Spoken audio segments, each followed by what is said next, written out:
আপনাদের পরিবারগুলো যদি আপনারা ইসলামিক আদর্শ ইসলামিক পরিবার হিসেবে গড়তে ব্যর্থ হন, তাহলে স্কুল আপনার বাচ্চাকে একজন ইসলামিক হিউম্যান বিইং হিসেবে গড়ে তুলতে পারবে না। এই প্রথম কথাটা আমাদের আজকে সবার মন এবং মননের মধ্যে গেঁথে নেওয়া উচিত। স্কুলে আমি ভর্তি করিয়ে দিয়েছি, মাসে বেতন দিচ্ছি, বাচ্চাদেরকে পড়াচ্ছেন টিচাররা, এটাই কিন্তু একটা বাচ্চার ইসলামিক ডেভেলপমেন্টের জন্য যথেষ্ট না। সর্বপ্রথম এবং সবচেয়ে গুরুত্বপূর্ণ বিষয়টা হচ্ছে তার বাসার পরিবেশটা কেমন।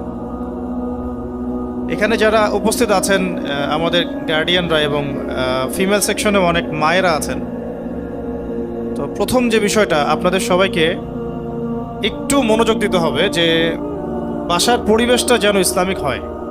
তো বাসায় ইসলামিক পরিবেশ বলতে আমরা আসলে কি বুঝি? বাসায় ইসলামিক পরিবেশ বলতে আমার বাসার গঠন, আমার বাসার অভ্যন্তরীণ ডেকোরেশন, বাহ্যিক ডেকোরেশন, আমার বাসার ডাইনিং টেবিল, খাবার মেনু, নামাজ, তালিম, আমাদের ওয়াশরুম, আমাদের পিতামাতার মধ্যে সম্পর্ক, ভাই বোনদের মধ্যে সম্পর্ক, পিতার সাথে সন্তানদের সম্পর্ক, মায়ের সাথে সন্তানদের সম্পর্ক, পরিবারের রিজিকের উৎস এবং স্বামী স্ত্রীর অভ্যন্তরীণ সম্পর্ক, এই প্রত্যেকটা বিষয়ে ওতপ্রোতভাবে জড়িত আর কি। ইসলামিক পরিবার বলতে ডিভাইস এডিক্টেড কোনো পরিবার কিন্তু বোঝায় না। দেখেন, আমি এখানে জাস্ট ফটোশ্যুট করতে আসি নাই, কিন্তু আপনারা যেভাবে ফোন নিয়ে বসে আছেন আমি খুব বিব্রত হচ্ছি আর কি।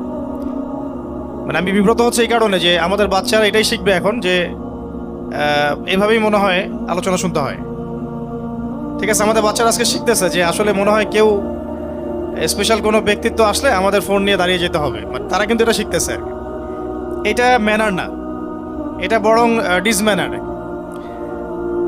তো ফার্স্ট অফ অল আমরা ইফতারের বিতরণটা করতে করতে বিষয়গুলো একটু মাথায় রাখি যে আপনাদের পরিবারটাকে যদি ইসলামিক পরিবার করতে আপনারা ব্যর্থ হন, তাহলে অনেস্টলি স্পিকিং যে আমরা লক্ষ লক্ষ কোটি কোটি টাকা খরচ করে কোনো প্রতিষ্ঠান আপনাদেরকে ইসলামিক সন্তান উপহার দিতে পারবে না। কথাটা আমরা যত দ্রুত বুঝবো ততই ভালো। এখানে প্রতিষ্ঠান যতটা গুরুত্বপূর্ণ তার চেয়ে বেশি গুরুত্বপূর্ণ আপনার পিতামাতার সম্পর্ক এবং ইসলামিক ফ্যামিলির বন্ডিং। তো প্রথম প্রশ্নটা আমি ছুটতে চাই আপনাদের দিকে যে আসলে আমাদের মধ্যে সেই ইসলামিক পারিবারিক মূল্যবোধটা আছে কিনা, এটা আপনাদেরকে খেয়াল রাখতে হবে। আল্লাহ পাক আপনাদেরকে ইসলামিক পরিবার গড়ে তোলার তৌফিক দান করেন। দ্বিতীয় বিষয়টা হচ্ছে যে কয়েকটা মূলনীতি আমি নোট করেছি যে একটা বাচ্চাকে যদি আপনি পরিপূর্ণ ইসলামিক ভাবধারায় গড়তে চান, ইসলামিক পরিবারের পাশাপাশি আরও কয়েকটা বিষয় খুব জরুরি। সেটা হচ্ছে বাচ্চার স্বাস্থ্যগত বিষয়টা দিকে লক্ষ্য রাখা, বাচ্চার সুস্বাস্থ্য নিশ্চিত করা। আমরা এই বিষয়টাতে এত বেশি গাফেল যে আমরা আমাদের বাচ্চাদের হাতে এখন কিছু বিষ উঠাই দিচ্ছি খাবারের মাধ্যমে, এবং এই খাবারগুলো তারা মোটামুটি 10-15 বছর ধরে খাচ্ছে। পরবর্তীতে দেখা যায় এমন কোনো অসুস্থতায় তারা পড়ে যান যে ওখান থেকে রিকভার করা সম্ভব হয় না। আর যদি আপনি পূর্বসূরিদের দিকে তাকান তাহলে দেখবেন যে তাদের বাচ্চাদেরকে তারা এমন জায়গায় গড়ে তুলতেন যেটা একটু গ্রাম্য পরিবেশ হতো, একটু মাটির সাথে মিশতে দিতেন, প্রকৃতির সাথে মিশতে দিতেন, খাবারটা প্রাকৃতিক খাবার দিতেন, ভাষাটা শেখাতেন খুব বিশুদ্ধ, ছোটবেলাতেই হিপস করিয়ে ফেলতেন যাতে বড় হয়ে এটা নিয়ে তাদের কোনো পেরেশানি না হয়। 17-18 বছর হতে হতে তাদের মোটামুটি দাওরা দেওয়ার মতো যোগ্যতা তৈরি হয়ে যেত। 20 থেকে 25-এর মধ্যেই বড় বড় ইমামগণ ফতোয়া দিয়েছেন, ফতোয়া দেওয়ার যোগ্যতা অর্জন করেছেন, মুফতি হয়েছেন। এই প্রত্যেকটা বিষয় রিলেটেড আছে আপনার বাচ্চার সুস্বাস্থ্যের উপরে। আমরা আমাদের বাচ্চার খাবারের ব্যাপারে কতটুকু কনসিয়াস এটাও আমাদের দেখতে হবে। তাদের ঘুমের ব্যাপারে আমরা কতটুকু কনসিয়াস, তাদের ডিভাইস এডিকশনের ব্যাপারে আমরা কতটুকু কনসিয়াস, তাদের পরিষ্কার পরিচ্ছন্নতার ব্যাপারে আমরা কতটুকু কনসিয়াস, তারা কোন পরিবেশে থাকছে, কোন পরিবেশে খাচ্ছে, কোথায় ঘুমাচ্ছে, রোগ ব্যাধি হয়ে গেলে আমরা হাউমাউ শুরু করি, কিন্তু আমরা কিন্তু শুরু থেকে প্রিপারেশনগুলো নেই না। আমরা আমাদের প্রত্যেকটা বাসায় এখন ডিভাইসটা এত এডিক্টেড একটা জেনারেশন আমরা মানে ক্রিয়েট করেছি যে ডিভাইস এডিকশন ছাড়া কোনো বাচ্চা খাবারও খেতে চাইছে না। এটা তার ব্রেনের সেলের যে ডেভেলপমেন্ট এখানে ব্যাহত হচ্ছে, তার পুরো ডেভেলপমেন্টটাই ব্যাহত হচ্ছে, সেল ডেভেলপমেন্টটা। অথচ আমরা যারা ছোট ছিলাম, যখন আমরা ছোট ছিলাম, আমরা কিন্তু 15-20 বছর এগুলো ধার কাছেও যাই নাই। হয়তো আমরা ফোন পেয়েছি যখন আমাদের বয়স 30। অ্যাটলিস্ট একটা সময় পর্যন্ত আমাদের সেলটা ডেভেলপ হওয়ার সুযোগ পেয়েছে। আমরা প্রচুর খেলতাম, ঘামতাম, ভালো খাইতাম, ফ্রেশ খাবার, আমাদের ব্রেনটা শার্প থাকতো, ঘুম ভালো হতো, শরীর অসুস্থ কম হতো। আমাদের মনে আছে যে আমরা আধা ঘন্টা 1 ঘন্টা পড়লে 3 দিন 7 দিনের পড়া হয়ে গেছে। একটা প্যারাগ্রাফ, একটা রচনা, একটা কম্প্রিহেনশন আমরা একটা দেখায় একটা ফটোকপি ব্রেনের মতো আমাদের মধ্যে চলে আসতো। এখনকার জেনারেশনে কিন্তু এটা খুব একটা পাওয়া যায় না, কারণ এই সমস্যাগুলো আছে।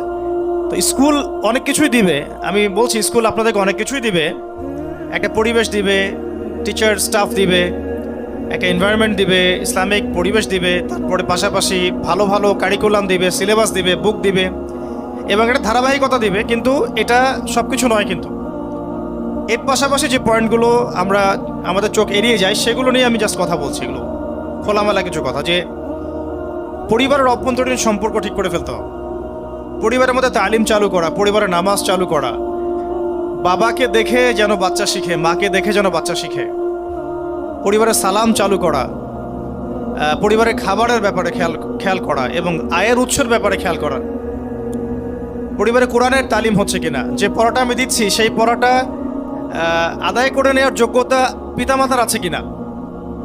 মানে একটা সূরা হয়তো পড়ানো হয়েছে, এটা বাচ্চা বিশুদ্ধ করে পড়তে পারছে কিনা, এটা যাচাই করার জন্য তো আপনাকেও বিশুদ্ধ করে জানতে হবে এটা পিতামাতা জানে কিনা। তার পাশাপাশি এই বিষয়গুলো, হাইজেনিক পরিবেশ আছে কিনা, পরিষ্কার পরিচ্ছন্ন কিনা, সে ছোটবেলা থেকেই ভালো খাবার খাচ্ছে কিনা, ভালো সঙ্গ পাচ্ছে কিনা, খেলছে কিনা, ঠিকমতো ঘুম হচ্ছে কিনা, এই প্রত্যেকটা বিষয়ে একজন বাচ্চার মেধার বিকাশের জন্যে সম্পৃক্ত। এবং আপনারা দেখবেন খেয়াল করে যে যারা আজ পর্যন্ত বড় বড় জায়গায় গিয়েছেন, তাদের শৈশবটা কিন্তু খুবই দুরন্ত ছিল, প্রাণবন্ত ছিল, এবং উপযুক্ত পরিবেশ ছিল, উপযুক্ত খাবার ছিল, পারিবারিক বন্ধন, হৃদ্যতাপূর্ণ বন্ধন ছিল। তারা কিন্তু আজকে অনেক বড় হয়েছেন। আজকের আমাদের এই বস্তুবাদী সভ্যতা অনেক কিছু দিয়েছে, ডিভাইস দিয়েছে, কার্টুন দিয়েছে, ইন্টারনেট দিয়েছে, ফোনের মধ্যে একটা বন্দি জীবন দিয়েছে, অনেক কিছু দিয়েছে, কিন্তু ইন্টারনাল বন্ডিংগুলো নষ্ট হয়ে গেছে।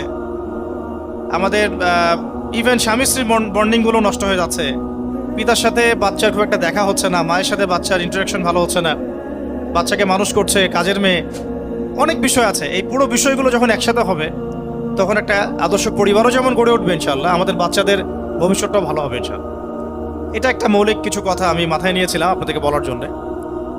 আর বাকি আমাদের ভিশনটা হচ্ছে কমপক্ষে প্লে থেকে নিয়ে ক্লাস 10 পর্যন্ত রংপুরে এই ট্রাইলিঙ্গুয়াল সিলেবাসটাকে লঞ্চ করা এবং এটাকে বাস্তবায়ন করা। তো এটা একটা সময় সাপেক্ষ প্রজেক্ট। তাই যাদের এবার প্রথম বছর আমাদের স্কুলে, তাদের ধৈর্যটা একটু বেশি ধরতে হবে। কারণ আমি একটা এক্সাম্পল দিলে আপনারা বুঝতে পারবেন, যে ধরেন আজকে আমাদের স্কুলে 100 জন বাচ্চা ভর্তি হয়েছে, তার মধ্যে 90 জন বাচ্চা এসেছে অন্য স্কুল থেকে। কেউ আমাদের স্কুলে এসে 3-তে ভর্তি হয়েছে, বা 2-এ বা 1-এ, যারা আমাদের স্কুল প্লে থেকে পড়ে নাই, আমাদের স্কুলে প্লে নার্সারি কেজি থেকে পড়ে নাই। তখন আমাদের স্কুলের ক্লাস 2-এর যে সিলেবাস, সেই সিলেবাসটা তার হজম করতে বা বুঝতে কিন্তু অনেক কষ্ট হবে। কারণ আমাদের স্কুলে প্লে থেকে বাচ্চাদেরকে কোরআন শেখানো হচ্ছে, এবং সে নাজেরা শিখে ফেলছে মাশাআল্লাহ ক্লাস 1-এর লেভেলে গিয়েই। ক্লাস 2-এর লেভেলে গিয়ে সে কিছু কিছু হিপস করা শুরু করছে।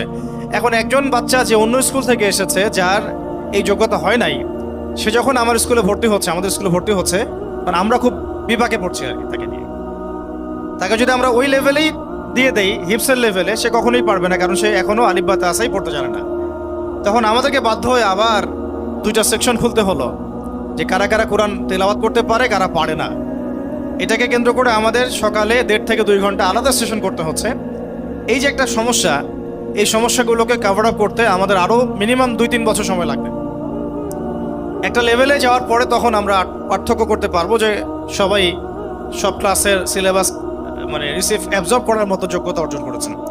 এই জায়গায় গার্ডিয়ানদের আমি ধৈর্যের নাসিহাত করতে চাই, একটু ধৈর্য ধরতে হবে এবং পড়াশোনার ব্যাপারে বাসায় বাচ্চার হোমওয়ার্কটা আদায় করার চেষ্টা করতে হবে এবং সেই হোমওয়ার্কটা আদায় করার জন্য আপনাকেও ওই অ্যারাবিকের যোগ্যতাটুকু অর্জন করতে হবে। এই জন্য আমরা আমাদের স্কুলের পাশাপাশি সেকেন্ড হাফে আপনাদের জন্য কোরআন শিক্ষার কার্যক্রম চালু করেছি, দিনিয়াত শিক্ষার কার্যক্রমগুলো চালু করেছি, পাশাপাশি মা বোনদের জন্য চালু করা হয়েছে আলহামদুলিল্লাহ। ঈদের পর থেকে এটা আরও বেশি প্রচারণায় যাবে ইনশাআল্লাহ তাআলা।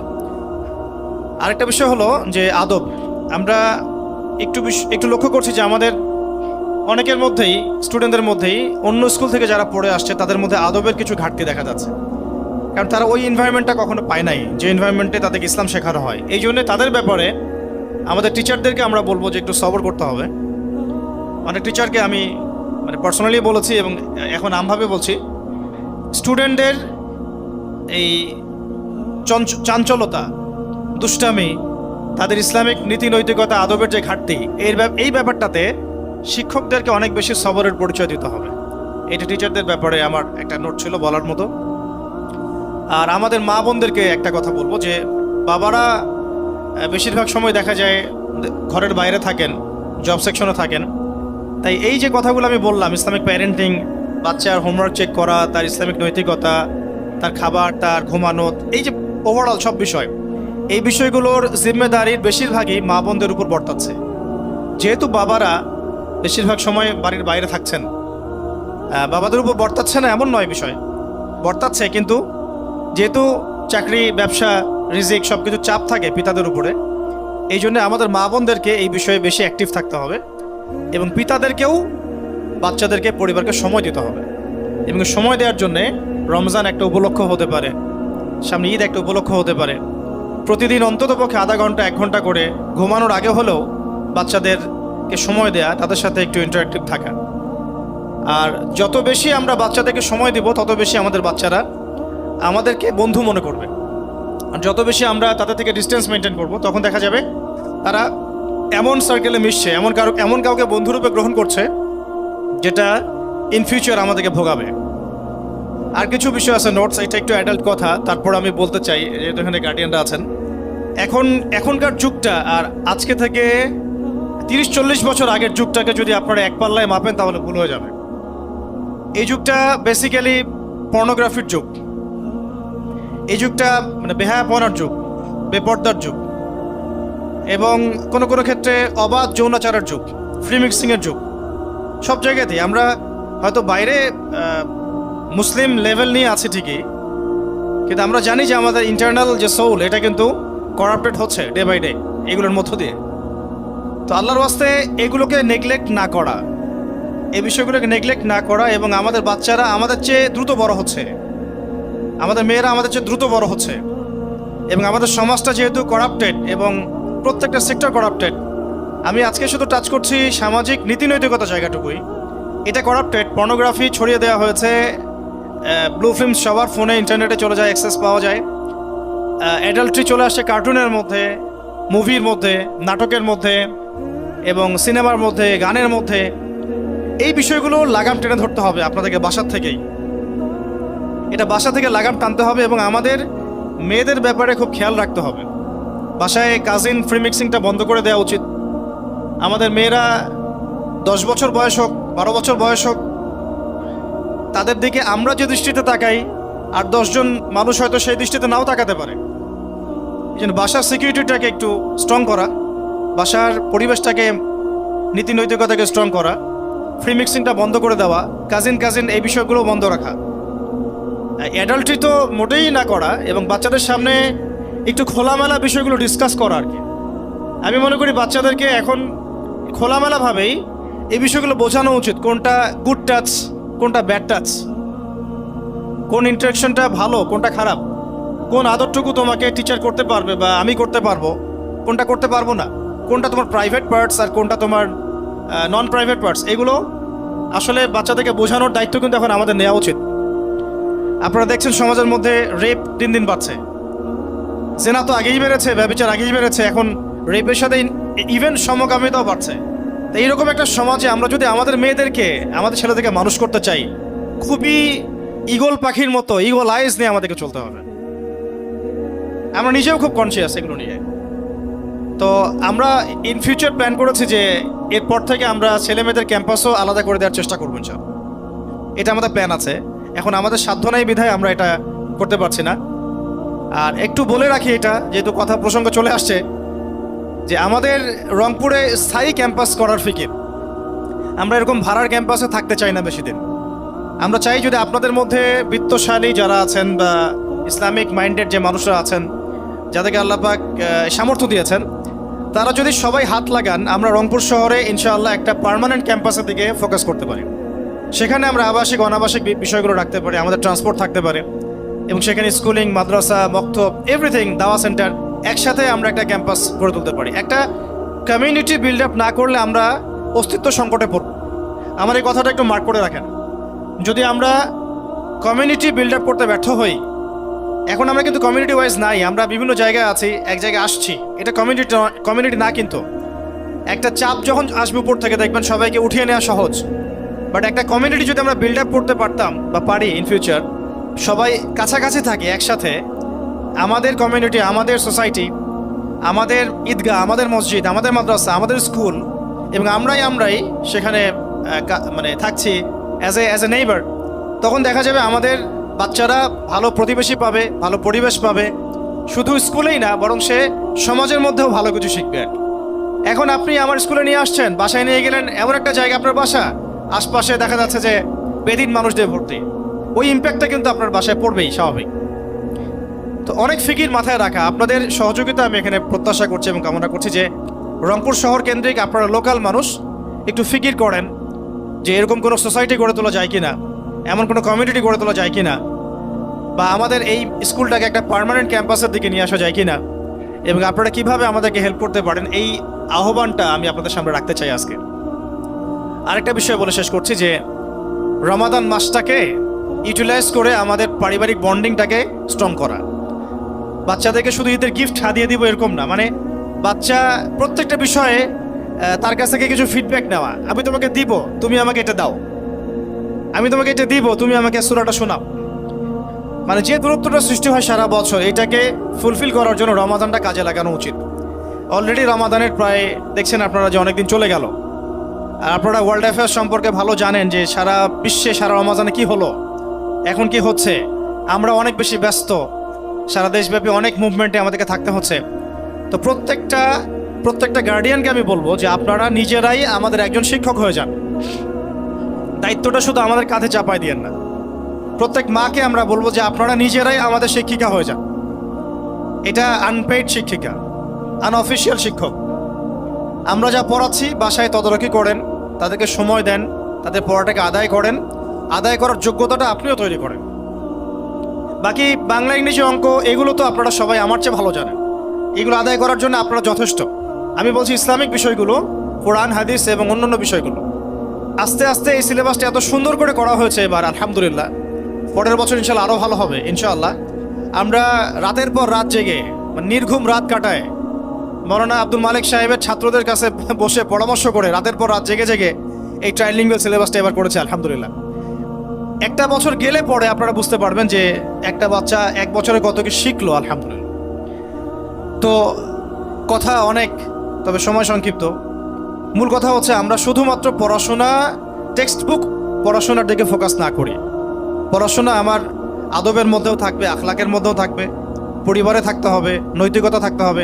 একটা ছেলে ক্লাসে ফার্স্ট হয় নাই, কোনো সমস্যা নাই।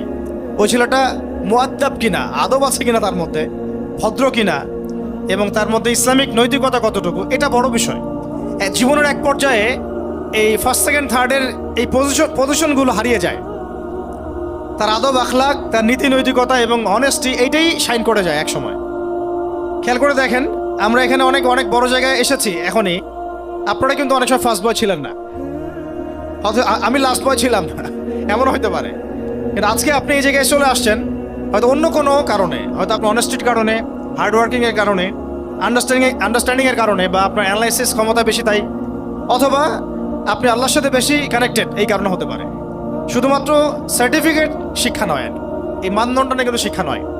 প্রত্যেক বাবাকে ভূমিকা রাখতে হবে, মাকে ভূমিকা রাখতে হবে, আমারও স্বাস্থ্য দেখতে হবে, খাবার দেখতে হবে, খেলা দেখতে হবে, ঘুম দেখতে হবে, সব দেখতে হবে। ওর উপরে আমাকে মানে এটা ভাই, প্রিয় বোন, প্রিয় ভাই, এটা হচ্ছে আল্লাহ পাকের পক্ষ থেকে আপনার কাছে দেয়া একটা আমানত। এই সন্তানের মালিক আমি না, এই মেয়ের মালিকও আমি না, এটা আল্লাহ পাক আমাকে দিয়েছেন একটা সার্টেন টাইম, আমি তাকে আল্লাহর আমানত আমি দেখাশোনা করছি। হ্যাঁ, এটা আমার রিজিক। যদি আমি ঠিকমতো আমানত রক্ষা করতে পারি, এই বাচ্চাটাই কালকে আমাদের মাঠে আমার জন্য মিজানের পাল্লায় একটা বড় ওজন হয়ে যাবে ইনশাআল্লাহ। আর যদি আমি এখানে ব্যর্থ হই, এটাকে গৌণ মনে করি, তাহলে আমি রিজিকের একটা বড় অংশ থেকে মাহরুম হয়ে গেলাম। আল্লাহ পাক আমাদের সবাইকে এমনভাবে বাচ্চা মানুষ করার তৌফিক দান করেন, যাতে আগামীর সে অনিবার্য কনফ্লিক্ট যদি এসেও পড়ে, আমি বলছি আসার সম্ভাবনা 99%, ইল্লা মাশা আল্লাহ, এটা আল্লাহ ভালো, আল্লাহু আ'লাম বিস-সাওয়াব। আমরা যতটুকু বুঝি, এই বিষয়গুলো যেন আমাদের বাচ্চারা চ্যালেঞ্জটা ফেস করতে পারে, আমরা সেইভাবে ওদেরকে করতে চাই। আল্লাহ পাক আমাদেরকে সেই তৌফিক দান করেন, আমিন। অনেক আলোচনা আছে ইনশাআল্লাহ, আগামীতেও হবে। আজকে সময় সংক্ষিপ্ত, আমরা ঈদের পরে ইনশাআল্লাহ আরেকটা গেট টুগেদার দিব ইনশাআল্লাহ আযজা ওয়া জাল। ইফতারের সময় সামনে, দোয়া করতে হবে।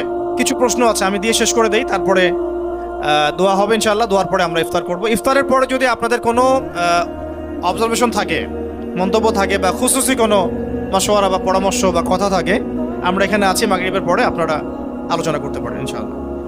সর্বশেষ কথা হচ্ছে ভাই এবং বোনরা, যে এটা আমার একার চ্যালেঞ্জ না, এটা আমাদের একার চ্যালেঞ্জ না। বাংলাদেশে প্রত্যেকটা জেলায় জেলায়, গ্রামে গ্রামে এরকম স্কুলিং দরকার, মাদ্রাসা দরকার, মক্তব দরকার, এবং ভিন্ন ডাইমেনশন থেকে কাজ করা দরকার। শুধুমাত্র এককেন্দ্রিক চিন্তা থেকে না, পুরা বিষয়গুলো মাথায় রেখে সামনের বিশ্ব, সামনের দেশ, সামনের অর্থনীতি, সামনের প্রজন্ম, ওয়ার্ল্ড অ্যাফেয়ার্স এবং আমাদের নৈতিক অবক্ষয়গুলা, জাহালাতগুলা, এগুলো মাথায় রেখে আমাদেরকে বাচ্চা মানুষ করতে হবে। আর বাচ্চা মানুষ করার একটা অংশ হচ্ছে স্কুল, বাস এতটুকুই। এটা কিন্তু সবকিছুই না, কখনোই সবকিছু না। কারিকুলাম সবকিছু না, বইগুলো সবকিছু না, টিচাররা সবকিছু না। সবচেয়ে বড় অংশ হচ্ছে আপনি নিজে এবং আপনার স্ত্রী নিজে। আপনারা যদি আমাদের সহযোগী হন, ইনশাল্লাহ আমরা এই স্বপ্নটাকে বাস্তবায়ন করতে পারবো ইনশাল্লাহ। আর যদি মনে করি আমরা যে না, আমি তো প্রফেশনাল, আমি 1500 টাকা দিচ্ছি, আমিও সার্ভিসটা চাই, তাহলে এখানে আসলে ওই উদ্দেশ্যটা সাধন হবে না। এটাও গদবাধা কমার্শিয়াল একটা অবস্থায় চলে আসবে। ইন্নামাল আমালু বিন্নিয়াত, কাজের ফলাফল নিয়াতের উপর ডিপেন্ড করে।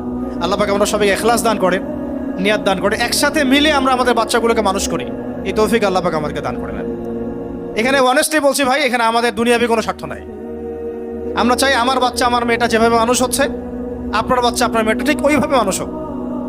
আমি এদের কারোর মধ্যে কোনো পার্থক্য করি না, এটা আল্লাহ পাক জানেন, কারোর মধ্যে কোনো পার্থক্য করি না। বরং আমি এখানে অনেক চাহিদাপত্র দেখে অনেককে হাফ ফ্রি, ফুল ফ্রি এইসব করা হয়েছে, বাট আমি আমার বাচ্চার ফুল বেতন দিয়ে, ফুল ভর্তিতে তাকে পড়াশোনা করাই। কারণ এটা একটা মিসাল হয়ে থাকবে যে আমরা একটা স্বপ্ন দেখছি, এই স্বপ্নের অংশীদার আমরা নিজেরাই। তো আপনারাও এই স্বপ্নে আমাদের সাথে হাত মেলান, হাতে হাত লাগান, দেখবেন ইনশাআল্লাহ 1টা বছর 2টা বছর যাক, একটু সাপোর্ট করেন, দেখবেন ইনশাআল্লাহ ওদের পরবর্তী যে ফিডব্যাকটা, এইটা আপনাকে মুগ্ধ করবে ইনশাআল্লাহ। এটার ক্রেডিট আমরা নিচ্ছি না, ক্রেডিটটা সবাই মিলে ভাগ করে নিব। আর সবচেয়ে বড় ক্রেডিট পাওয়ার সত্তা হচ্ছেন আল্লাহ রাব্বুল আলামিন। যদি আমাদের ইখলাস ঠিক থাকে, ধারাবাহিকতা ঠিক থাকে, আমাদের টিচাররা মাশাআল্লাহ, আমি দেখছি নিজের চোখে, তারা অনেক পরিশ্রম করছেন মাশাআল্লাহ, তারা বেহিসাব পরিশ্রম করছেন আলহামদুলিল্লাহ। আমি চাই তাদের এই পরিশ্রমটা মূল্যায়িত হোক, তারাও ধরে রাখেন, এবং ত্রুটি বিচ্যুতি নাই আমি এটা বলবো না, অবশ্যই আছে। এটা আপনারা সমালোচনা না করে, আমার মনে হয় গঠনমূলক সমালোচনার মধ্য দিয়ে আমাদেরকে ধরাই দিলে আমরা এটাকে ইজিলি সলভ করতে পারবো। যদি আমরা খোলামেলা আলোচনা, ডিসকাশন না করে এটা নিয়ে কানাঘষা করি বা নেগেটিভ মার্কেটিং করি, তখন আসলে আলটিমেটলি আমাদের এই প্রজেক্টটাই হ্যাম্পার হচ্ছে, আমাদের স্বপ্নটাই নষ্ট হচ্ছে। এর চেয়ে ভালো হয় আমরা খোলামেলা মাশওয়ারা করে ওগুলো সলভ করি, ইন্টারনালি সলভ করে নিয়ে তারপরে আমরা আরও ভালো ফিডব্যাক দেওয়ার চেষ্টা করি। আল্লাহ পাক আমরা সবাইকে এই ভাঙাচোরা কিছু কথা বললাম অপ্রস্তুত অবস্থায়, আল্লাহ পাক বোঝার তৌফিক দান করেন এবং আমাদেরকে সেইভাবে আমল করার তৌফিক দান করেন। আমি